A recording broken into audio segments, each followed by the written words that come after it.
Hey, what's up, everybody? This is Motor Racing Podcast. Sorry we didn't have a show Friday night, and we didn't have one on Saturday. Not Saturday. What the hell am I talking about? We didn't have one last night due to family events. Um, Don, how about the racing we had over the weekend? Man, that was a lot of fun. Kenny Hamlin's not my guy. Got it done once again. Drivers out there. Xfinity, of course, put on a show. Sorry. Yeah, Xfinity works at. Oh yeah, definitely. But overall, and now we get to look for Kansas. Absolutely. And over the weekend, we had IndyCar. We had IndyCar Series at Barber Motorsports Park. Your winner of that race was Scott McLaughlin. Had won the XPEL Grand Prix at Road America. Whoa, I'm lost. Children's of Alabama Indy Grand Prix is what he won, despite all the drama and controversy surrounding what happened in St. Petersburg. Joseph Newgarden was no longer the winner due to penalties from the push to pass that happened at St. Petersburg with Team Penske, which included Will Power and Scott McLaughlin. The whole entire team went ahead and taken the penalty, and therefore Pato O'Ward of Mexico was your winner of the Firestone Grand Prix of St. Petersburg now instead of Joseph Newgarden. As we reach the month of May, it is officially the month of May, and the month of May means Indianapolis Raceway.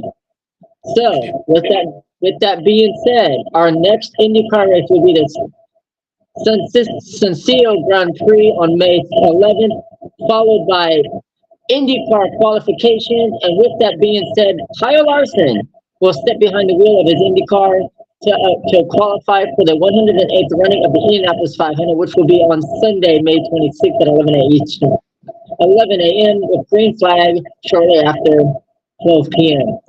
So with that being said, while Kyle Larson is in Indianapolis, Kevin Harvick will be driving the number 5 car at Northwestboro to practice and qualify. Do you think Kyle Larson has a good shot of putting that number 5 McLaren on the pole? Or 17, I'm sorry, the 17 McLaren. Would not put him on the pole for his start. I think there's way too much talent. Kyle Larson, gifted driver. Don't get me wrong.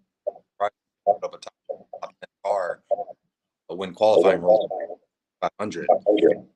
But as far as feel that he's got to work, he's gonna be about mid back when how do I well and wheel with these?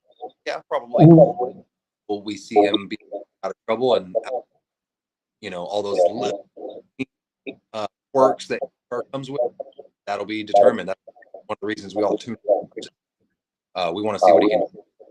So I wouldn't be surprised to put it around the 15, 12, top 10. I wouldn't see much flying. But it's all a matter of can he keep up with the other drivers, the other 32 drivers, right, on the 26th of May. Now, I know there's only been a select few drivers. There's only been one driver that's actually completed the full 1100, and that was Tony Stewart. I think Tony Stewart, and didn't Robbie Gordon, did he do the 600? He did, but he did not finish the Coke 600. Gotcha. Okay. He almost did. So Tony Stewart's the only one started entering. And Tony Stewart double. Wow. That's a busy day. Yeah, he's the only one. So it'll be cool to see Kyle Larson do the same. No can. Yeah, he is still the only driver in the history to run all 1,100 miles. That's wild. Yep. So it's basically many years later, he's still drivers like Tony Stewart, Robbie Gordon, John Andretti, and Kurt Busch have tackled Indy 500 and Coke 600 on the same day, but only Tony Stewart has completed all 1,100 miles in a single day. Damn. Good for him. Yeah, He's a champion for a reason. We got to give credit. absolutely. I mean, drivers that come close to winning, Kurt Busch came close to winning the 500. AJ Allmendinger came close to winning the 500. If it wasn't for his seatbelt snapping off and his 500, AJ Allmendinger could have won the Indy 500. AJ Allmendinger has one. He almost did.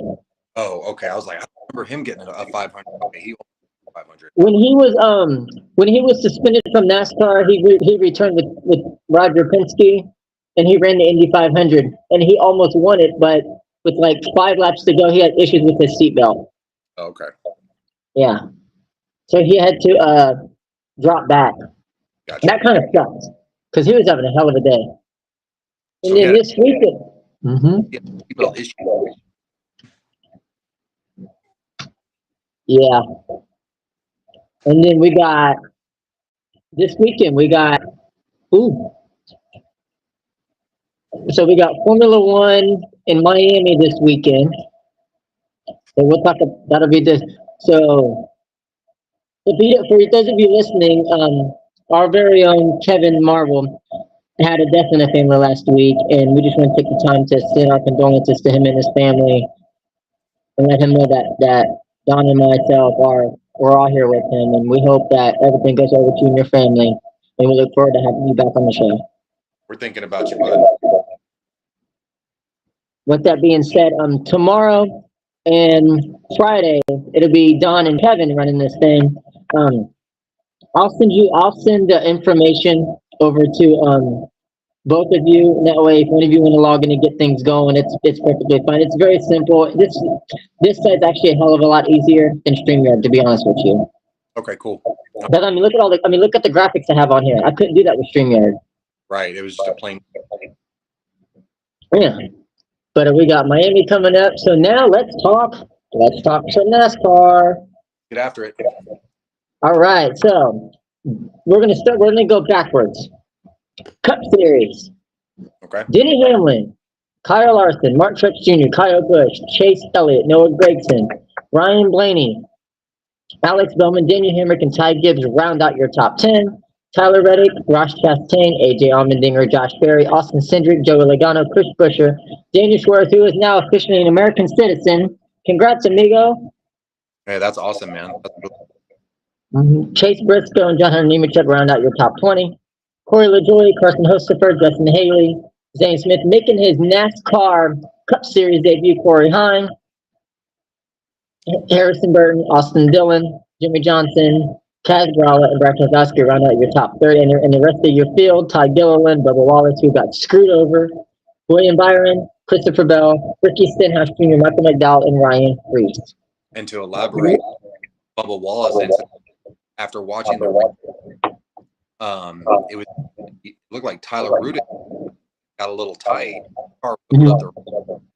which actually sent I can't remember who it was. Whoever it was that got put 23 on 23 prime. What happened? Okay. Tyler actually was able to get out of there, did that. Everybody else. So we got a lot of good race cars. But that's what you get with the fast concrete track, and that's not going to change. So it's true. It's very true. I'd say I've seen just a little bit of the race. Not bad racing. I mean, I love Dover. It's one of my favorite tracks. the race was Yeah. I mean, you got multiple different tracks, and you got which tires look like held up Bristol, so that was a positive good year in the car. Of course, Denny knows how to make it better than anybody else. Truex Jr. What Tyler's car last run, because car all day long still end up in a place. I don't know if the car just got a mechanical issue or what. Definitely had a couple. And all of a sudden he ended up top 10 and the race was over. Mhm. And especially after. So, Dover, you had your slip and sliding, had your wild card event throughout. Of course, like we were, he takes the dub and gets the third one. So take it for what it is. That's true. Let's see. For some reason, the NASCAR.com site wants to be stupid in that update. So let's do this. NASCAR Xfinity. How about a year to the day? Ryan Truex gets his second career NASCAR victory at the exact same track. Exact same track. Same team, different number. Right. And did he go back to back? He did go back to back. Yep. Yeah, back to back. That being their home track. That's really cool for them with Martin and all. Oh yeah, absolutely. And then You know, you had, yep.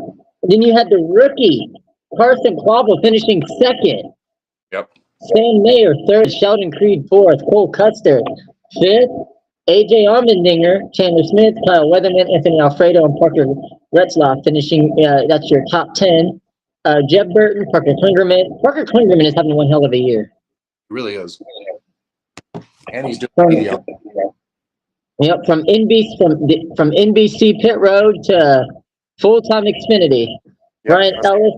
Yep, Ryan Ellis, Jeremy Clemens, Austin Hill, Riley Herbst, Justin Allgaier, Shane Van Gisbergen. We're going to talk about him here in just a minute. Brandon Jones, Daniel Dye, rounds out your top 20. Leland Honeyman, Brendan Cole, Kay Honeycutt, last week's winner, Jesse Love, Josh Williams, David Starr, Kyle Sieg, Patrick Allen, Dawson Cramp, and Garrett Smithley round out your top 30. Haley Deegan, Matt DiBendeno, Sammy Smith, Taylor Gray, Corey Hine, Blaine Perkins, Brian Sieg, and JJ Ely round off the rest of your field. Back to Shane Van Gisbergen. He is eligible for the All-Star race at North Wilkesboro for his win at Chicago last year. However, due to lack of car and colleague racing and Trackhouse not being able to provide a third car for him, he will not be racing in the All-Star race. I wouldn't. We need to keep up with that story, because I would not be surprised to see Chevy put together something for the guy. Yeah, same here. As far as whether multiple teams do it or NASCAR jumps in and bends the rules and says, "Hey, we need to get Shane in this All-Star race." I think it's possible, and I wouldn't be surprised to see Red Bull stick their head in there too and be like, "Hey, why isn't Shane in the All-Star race?" You know. Mm-hmm. But it's also a question: will AJ Allmendinger give up his seat to allow Shane to race the All-Star race? Because remember, AJ has a win last year in the Cup Series. Yes, correct. Did he win Indy last year? Is that what I remember? Or was that Indy? Who?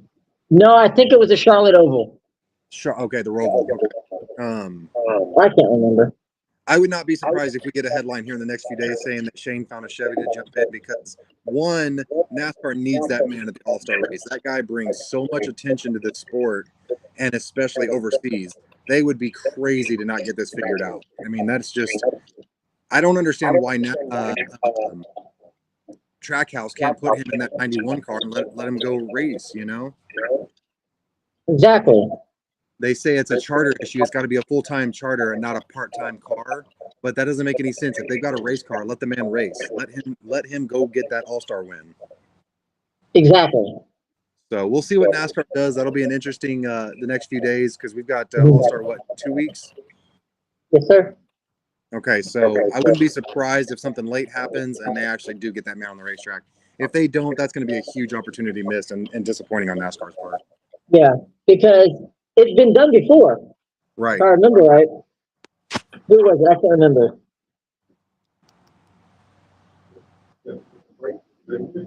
Say again. I accidentally hit inbreak. Yeah. But no, I think it was it Tony Stewart or Kevin Harvick? I can't remember. Do you remember who it was who didn't have a ride and then they said, nope, screw it, you're racing? I think it was Stewart. I think we might have to get back, look that up and see back in our history and see what happened there. But I think it's a situation. Yeah. So, but Let's elaborate on Jesse Love real quick and going from hero to zero in the matter of 7 days. That kid, the talent he's got, he can following that Dover. I don't know if he wasn't expecting to be out of that race or he was good enough to win the race, but he was right emotions on Dortmund clear last week, and then today you just see the absolute frustration in his face. But I remember sitting at a tweet that said, "Man, the highs and lows in NASCAR, you're going to go through it no matter." And sure enough, Jesse Love, man, he was a victim of it because he was a frustrated man on Saturday afternoon. oh yeah, absolutely. And then Haley Deegan struggles continued. Another car. She was able to finish. I think she was lapped down. Yeah. So, I mean, it was overall a great weekend, but we also had the ARCA Menard Series General Tire 150 at Dover. right. So we had Connor Zilich is your winner. Giovanni Ruggiero, second half. Finally got the name right. Let's go. Carson Quavel in the 82. A funny thing about Carson Quavel, they had to use his pit sign to tape up the side of his car. That was cool as shit, man. That was quick thinking because he had that rear quarter panel ripped off. And I don't know if the remember said, "Hey, we got a piece of metal right here." They grabbed that thing and taped it so quick, and the dude running top 5 the rest of the day. That was really cool. Just like that gave him some extra airspeed. Right. I know. Do they need to check the measurements on that? Make sure he passed post race inspection with that. Right. But that was really cool. It was really cool to see them use that innovation, the quick thinking on the spot, and for his team to be able to get him back out there and have a really good finish. That was really cool to see. Absolutely. You had LeVar Scott finishing 4th. Andreas Perez finished 5th. Chris Wright 6th. Our guy, Andy Janikowiak. Hey, I got it right. 7th. And the last car on the lead lap, finishing 8th with Greg Van Alst. And we need to talk about Connor more because that kid is coming and he is coming quick. I think he won. He was one of that 4-man team for was it the Rolex at the beginning of the year? Is that correct? Yes, it was. And then he won the Cars Tour. And then he won Dover. He had another race that he won. He's going to be a driver profile for us, and I'm going to try and get him on the show. Right. And then we had 9th was that Caleb Costner. 10th was Zachary Tinkle. 11th was I would hate to have that last name, man. But he's a good guy. The old show that I used to be on, we interviewed him, and he's such a nice guy. Yeah. 11th is Theo Wilson. Cody Dennison was 12th. Ed Pampa was 13th. Now, let alone this is a mixture of the ARCA East series as well. Right. And then Michael Maples is 14th. Tony Bredinger finished 15th, 13 laps down. Brent Cruz, 16th. William Salowich, 17th. My buddy Alex Club finished 18th. They actually had to pull off track. They had issues with the car, so they could not finish the race. Marco Andretti, Amber Balkin, Christian Rose, who went up in flames. Tanner Reeve, Rita Gauntlet, and Mike Bastion rounded out the rest of your field. So there was 24 cars entered. Their next race will be at Kansas. And I believe on top of the number 03 of Alex Club will be Alex J. Club for mayor for Morris County in Illinois. Will be in the hood of his car because he is running for mayor. I was going to say, is that a legit sponsorship or is they just doing that for fun?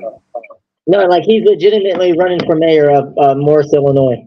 Right on. That's fucking cool, man. Hell yeah, it is. And Alex, he is. I had the opportunity to work with him at Mid Ohio last year. He is such a low, down to earth guy. Such a great guy. Awesome. Yeah. But back to Connor. Woo, that boy. Let's pull up his resume. Connor Zeller. Let's see. He is signed with Trackhouse.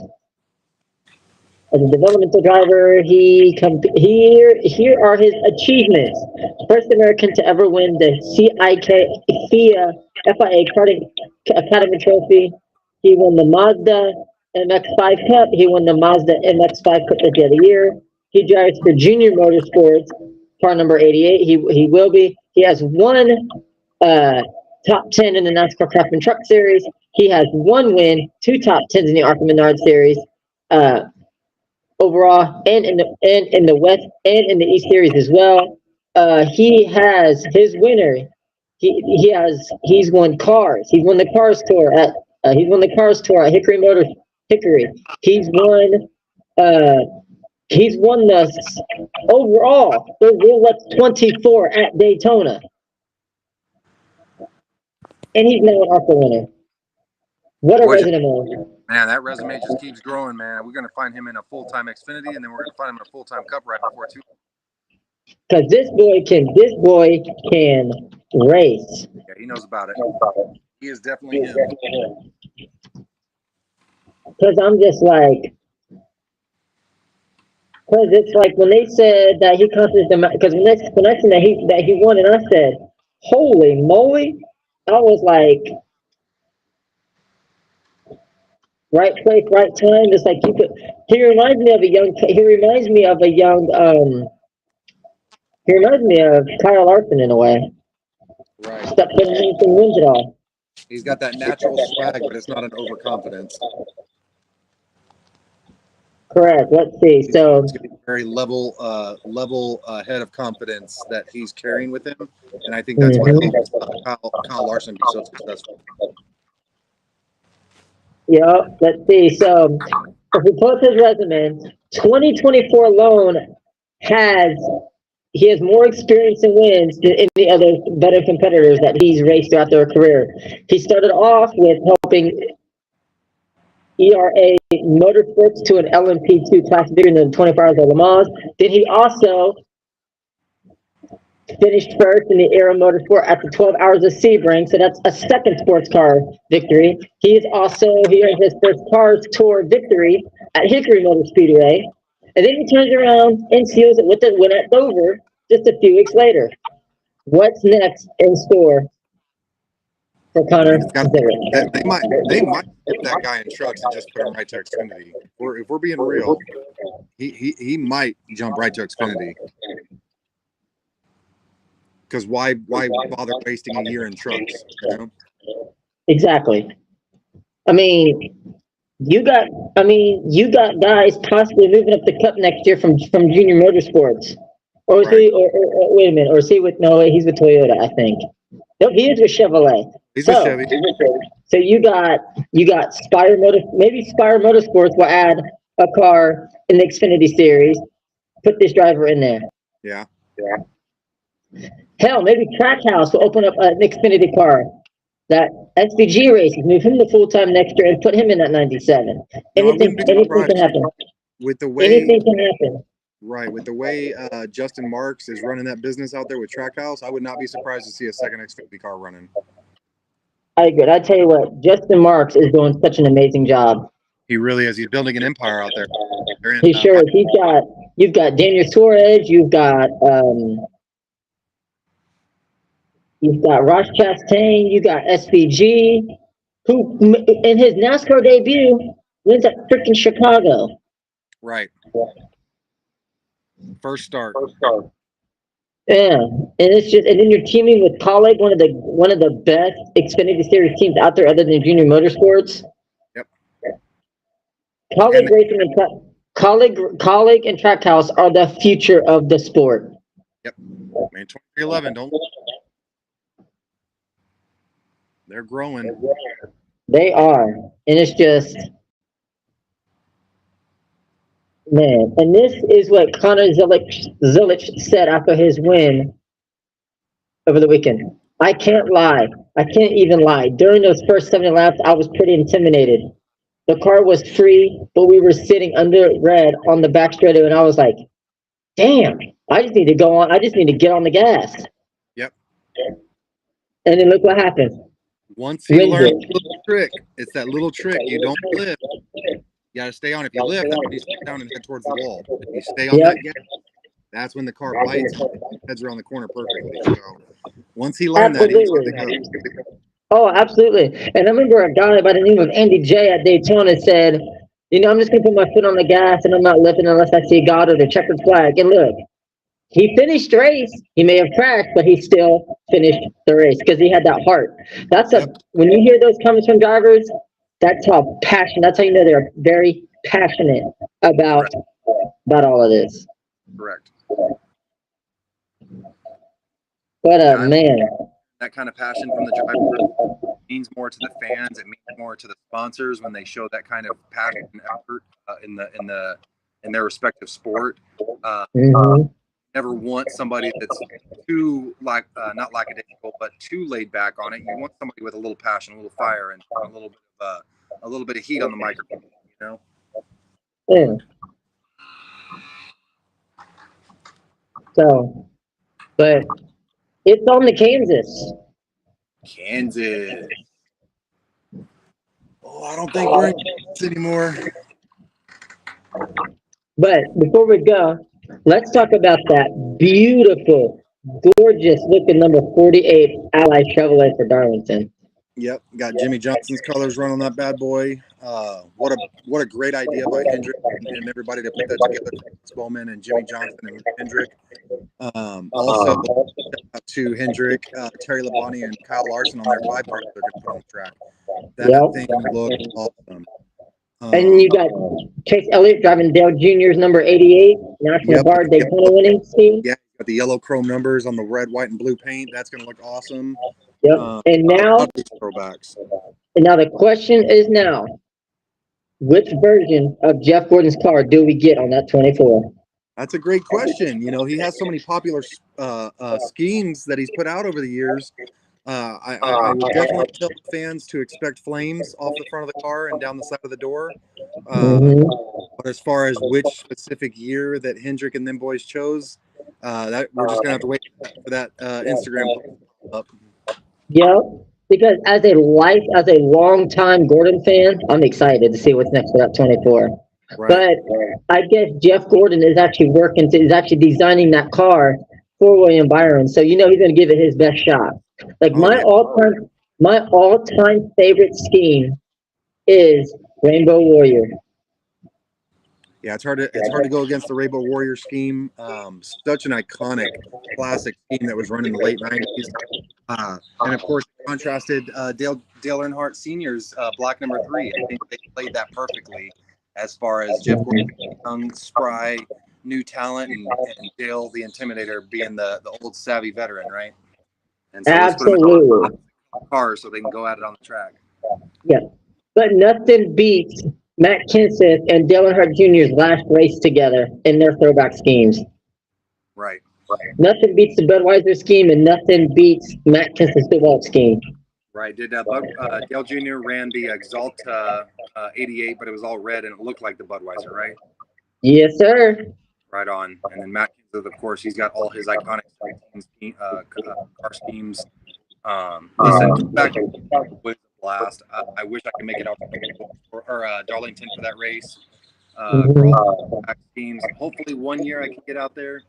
But if you're in that area, you're in South Carolina, man, track and check out those race cars because they are awesome. Absolutely. But other than that, Don, it's been a great show. Yes, sir. Until next time, this is Motor Racing Podcast.